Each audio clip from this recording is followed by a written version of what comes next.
Bab 1073, Tidak Asing.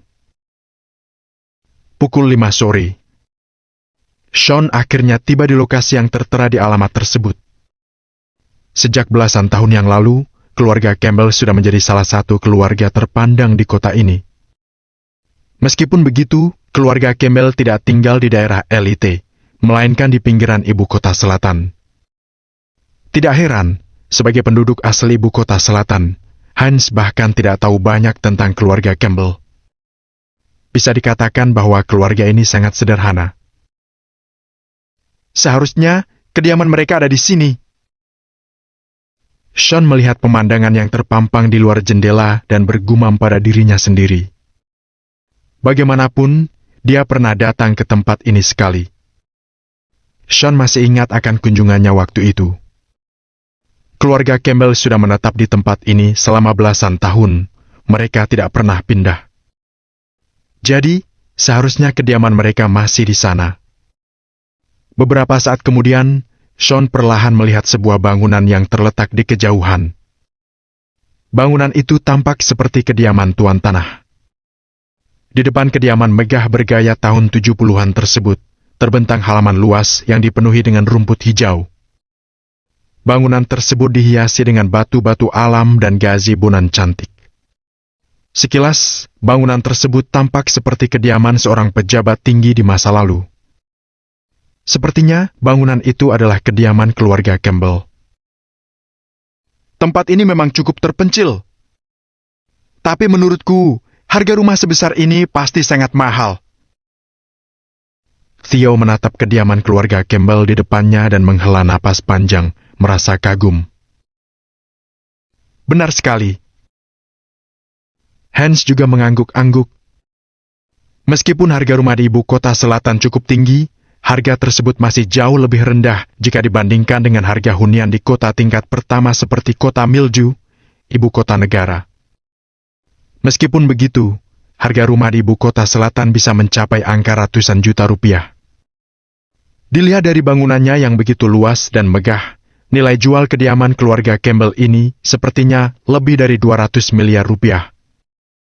Meskipun kaya raya, seseorang mungkin tetap tidak bisa membeli lahan seluas ini dan menjadikannya sebagai properti pribadi. Jadi, dapat disimpulkan bahwa keluarga Campbell ini tidak hanya kaya dan berkuasa, tetapi juga sangat kuat. Jenderal, kita tidak bisa masuk ke kediaman keluarga Campbell, kan? Setelah memarkir mobil di pinggir jalan, Theo berbalik dan bertanya seraya menatap Sean. Kalian tunggu saja di sini. Sean mengangguk ringan, lalu melangkah keluar dari mobil.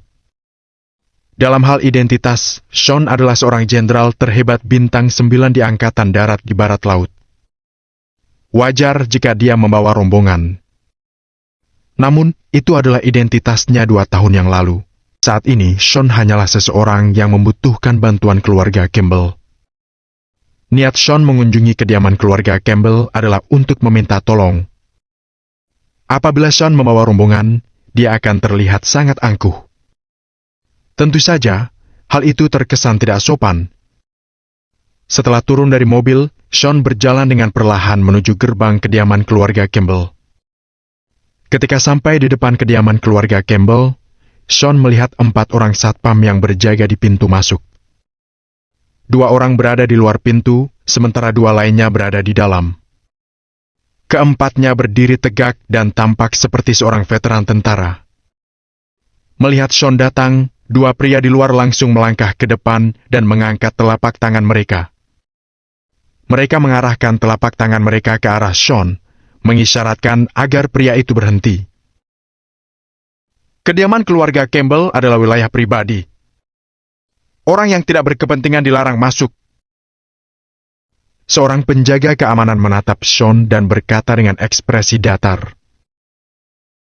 Aku ingin bertemu dengan Tuan Dion Campbell. Sean menatap kedua penjaga keamanan itu dan langsung mengungkapkan tujuannya. Setelah mendengar ucapan Sean, 2 orang penjaga keamanan itu langsung terkejut. Keluarga Campbell tinggal di ibu kota selatan dan tidak pernah menonjolkan diri. Tidak banyak orang yang tahu tentang latar belakang mereka. Oleh karena itu, kebanyakan orang masih merasa asing dengan keluarga Campbell. Apalagi sampai mengetahui nama Tuan Dion. Sean, pria yang berada di depan mereka ini, tampak seperti seorang pemuda yang baru berusia 20-an. Akan tetapi, dia dapat menyebutkan nama Tuan Dion dengan begitu akurat. Hal ini memang sedikit aneh. Setelah pukul 4 sore, kediaman keluarga Campbell tidak menerima tamu lagi. Kalau kamu memang punya urusan, kamu bisa kembali lagi besok. Kedua satpam itu saling pandang, lalu menginformasikan hal tersebut pada Sean. Mereka tidak bermaksud mempermalukan Sean, tapi kediaman keluarga Campbell memang memiliki aturan seperti itu. Ketika mendengar hal ini, Sean merasa sedikit kecewa. Bagaimanapun, Sean benar-benar tidak punya banyak waktu dan masalahnya cukup mendesak. Pak, tolong bantu saya untuk menginformasikan kedatangan saya pada Tuan Dion. Katakan saja kalau saya disuruh oleh Tuan Jacob untuk datang kemari dan bertemu dengan Tuan Dion. Sean berkata seraya melirik ke dalam kediaman keluarga Campbell. Aku benar-benar minta maaf. Setelah jam 4 sore, kami dilarang untuk menerima tamu. Ini adalah aturan keluarga Campbell yang sudah berlaku selama bertahun-tahun. Kami hanya mengikuti aturan. Kedua satpam itu kembali menggeleng. Ketika mendengar hal ini, Sean tahu bahwa dia tidak bisa berbuat apa-apa. Jadi, dia hanya bisa mengangguk pasrah. Kamu bisa mengisi buku tamu terlebih dahulu. Besok pagi, kita akan menunjukkan buku tamu itu kepada Pak Dion. Kalau dia bersedia menemuimu, kami akan menghubungimu. Salah satu penjaga keamanan itu merasa bahwa sikap Sean cukup sopan. Jadi, dia berinisiatif untuk membantu Sean. Kalau begitu, terima kasih. Sean mengangguk, lalu mengisi buku tamu dan meninggalkan informasi kontaknya. Baru setelah itu, dia berbalik dan pergi. Jacob? Kenapa aku merasa tidak asing dengan nama ini ya?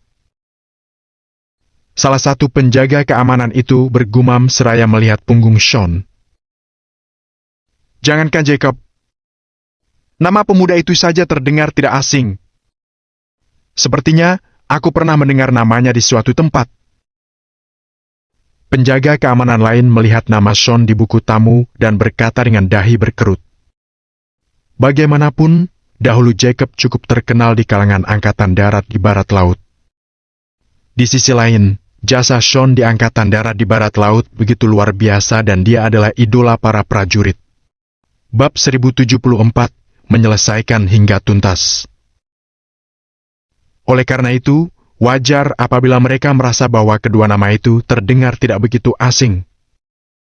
Namun, mereka pasti tidak akan menyangka bahwa Sean, seorang jenderal terhebat bintang 9, akan datang secara langsung dan meminta untuk bertemu dengan keluarga Campbell.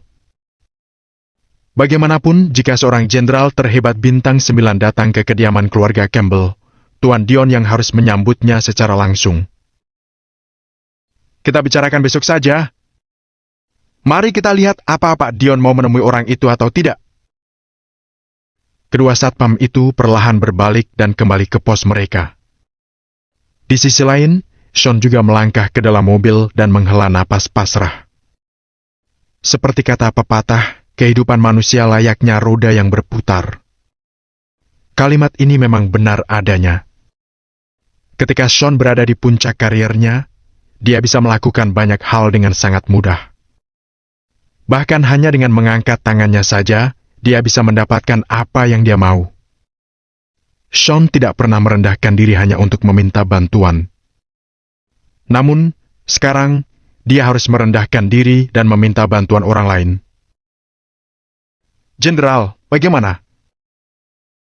Theo dan Hans bertanya pada Sean secara serempak.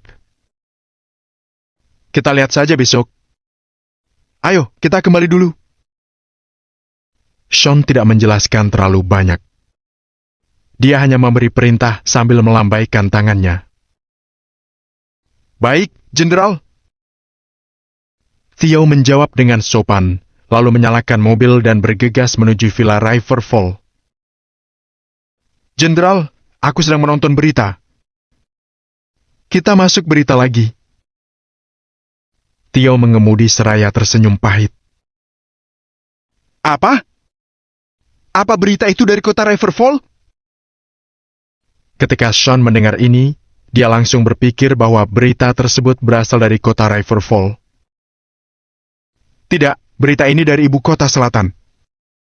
Berita itu mengatakan bahwa seorang pria kaya misterius membeli Villa Riverfall yang harganya lebih dari 200 miliar. Tapi, agen properti yang bersangkutan tidak berkenan mengungkapkan nama konglomerat misterius itu. Menurutku, berita ini adalah aksi yang sengaja dibuat oleh agen properti itu. Theo menjelaskan sambil mempercepat laju mobilnya. Sean hanya mengangguk ringan, sama sekali tidak tertarik pada masalah ini. Villa Riverfall. Ketika Sean sampai di rumah, hari sudah menjelang malam. Langit perlahan-lahan berubah menjadi gelap. Ketika masuk ke dalam villa, mereka bertiga langsung mencium aroma makanan. Theo mengendus-endus, merasa bingung. Seingatnya, kemarin mereka bertiga makan makanan yang mereka beli dari luar. Pada saat ini, di villa hanya ada Shirley dan 2 orang anggota keluarganya yang lain. Mungkinkah mereka sedang memasak? Benar saja. Ketika masuk ke dalam villa, Sean melihat Shirley yang tengah sibuk menyajikan hidangan ke meja makan. Putri Shirley mengikuti di belakang, memegang sepasang piring dan sendok dengan hati-hati. Sementara itu, Charmaine masih sibuk di dapur. Di atas meja, sudah tersaji 4 hidangan dan 1 sup. Meskipun menu makanan itu terlihat sederhana, aromanya sangat menggugah selera. Melihat pemandangan di depan mereka ini, Sean dan 2 anak buahnya agak terkejut. Tuan Lin, kalian sudah kembali? Siang tadi, kepala pelayan menemui kami untuk menanyakan apa yang kami butuhkan. Ibuku meminta beberapa bahan makanan. Dia ingin masak sendiri. Kuharap Tuan Lin tidak keberatan mencoba. Ketika Shirley melihat Sean kembali, dia berkata dengan agak malu.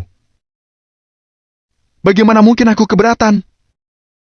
Kalian sudah susah payah menyiapkan makanan ini. Ayo, panggil Bibi ke sini untuk makan. Sean buru-buru melambaikan tangannya, merasa lega. Awalnya, Shane khawatir jika dia harus terus membeli makanan dari luar selama mereka tinggal di ibu kota selatan beberapa hari ini. Tanpa diduga, kemunculan Shirley dan Charmaine telah menyelesaikan masalah ini. Tak berselang lama, semua orang duduk bersama di meja makan. Putri Jimmy, Selena, tampak malu-malu dan terus menunduk untuk mengambil makanan. Shirley dan Charmaine juga terlihat sedikit canggung. Bagaimanapun, mereka belum pernah tinggal di rumah mewah seperti ini. Selain itu, mereka tidak terlalu akrab dengan Sean. Hari ini adalah pertama kalinya mereka bertemu dengan Sean. Ayo, cobalah makanannya. Aku agak bingung dengan cara menggunakan kompor di sini. Charmaine menatap semua orang dan berkata dengan canggung. Enak-enak. Theo mengangguk-angguk dan memuji masakan Charmaine. Sean dan Hans juga menyukai masakan Charmaine dan memujinya. Bibi Charmaine, kalau Bibi masih belum tahu mau tinggal di mana, tinggallah di sini dulu. Kalau uang relokasi rumah Bibi sudah cair, aku akan membantu Bibi mencari tempat tinggal. Di tengah makan malam, Sean berinisiatif untuk mengatakan hal ini pada Charmaine. Ada beberapa hal yang belum Sean selesaikan. Masalah ini tentu tidak bisa diabaikan begitu saja. Tugas Sean bukan hanya mengatur, tetapi juga menyelesaikan masalah ini hingga tuntas.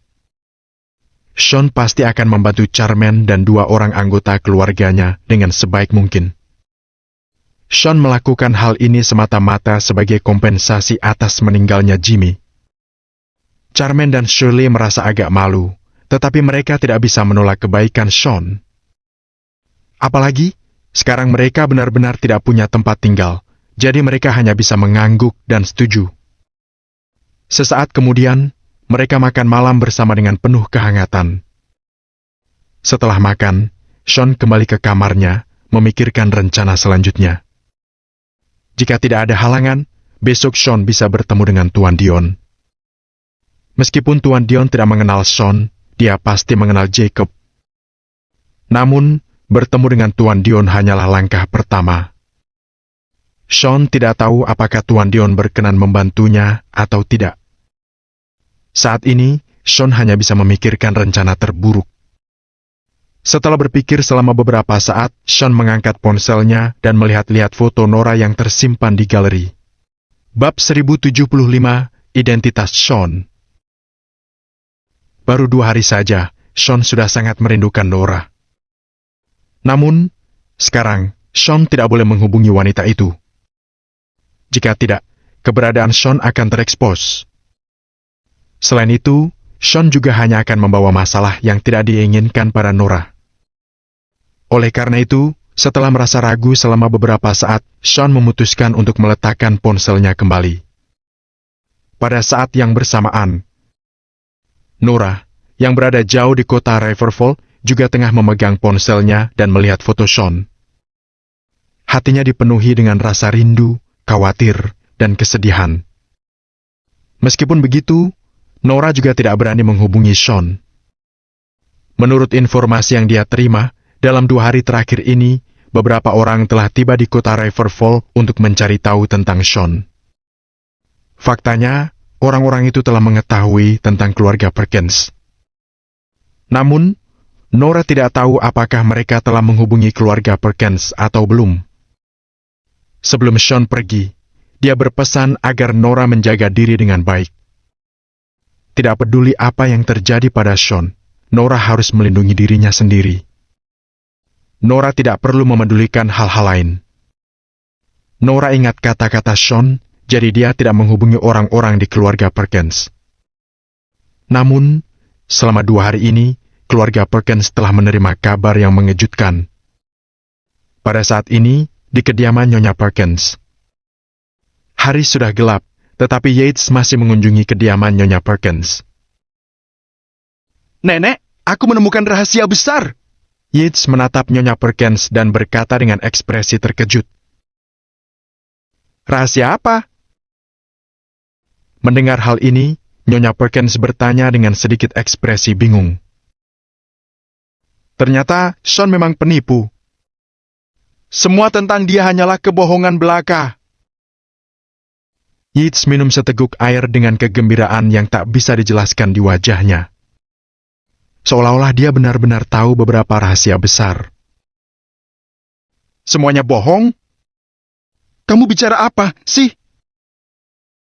Ketika Nyonya Perkins mendengar ucapan Yates, dia menjadi makin bingung.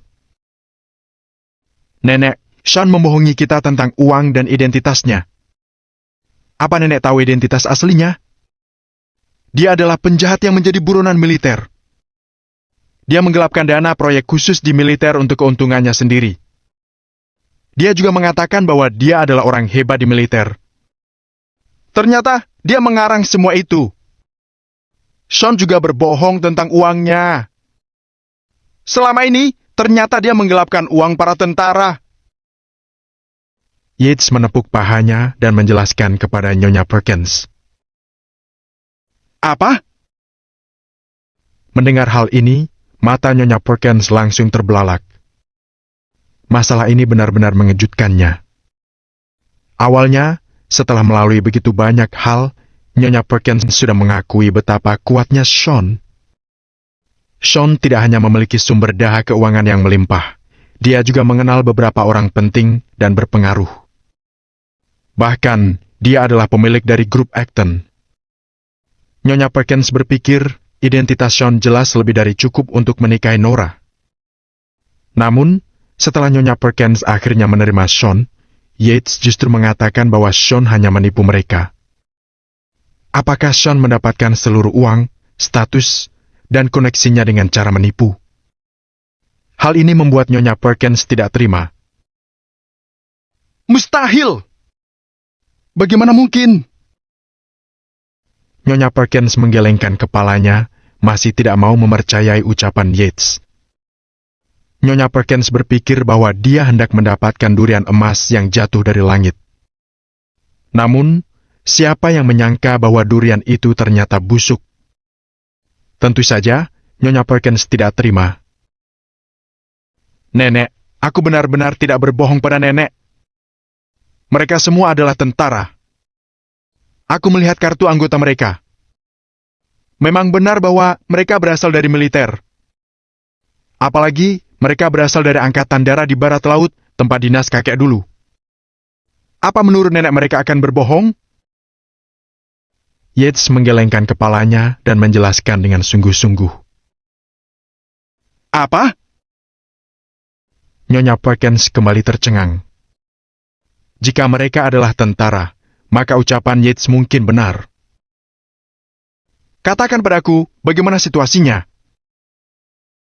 Setelah terdiam selama beberapa saat, Nyonya Perkins bertanya seraya menatap Yates dengan kening berkerut. Nenek, itulah yang terjadi. Bukankah beberapa hari ini Sean meninggalkan kota Riverfall? Bisa jadi, dia berusaha menghindari kejaran para tentara itu. Pihak militer telah menyelidiki masalah ini dan mengetahui bahwa Sean punya hubungan yang dekat dengan keluarga Perkins. Jadi, mereka menemuiku dan bertanya tentang Sean. Aku baru menyadari bahwa Sean adalah penjahat yang menjadi buronan militer. Tidak hanya Sean. Anak buahnya yang bernama Theo dan Ben juga menjadi buronan. Mereka semua adalah komplotan penipu. Yates kembali menyesap kopinya dan menceritakan hal itu dengan rinci. Apa kamu yakin kalau yang kamu katakan itu benar? Pada saat ini, pikiran Nyonya Perkins langsung kacau. Nenek, aku tidak berbohong. Aku juga melihat bahwa Tuan Wesley, salah satu tentara yang ditugaskan di kota Riverfall, mengemudikan mobil dan mengantar mereka secara langsung. Orang-orang itu punya status yang lebih tinggi dari Tuan York. Bagaimana mungkin berita ini bohong? Ketika Yates mengucapkan kata-kata ini, mata Nyonya Perkins makin melebar. Hai MPA, kalau begitu, masalah ini sepertinya memang benar. Nyonya Perkins terdiam selama beberapa saat dan akhirnya mengangguk.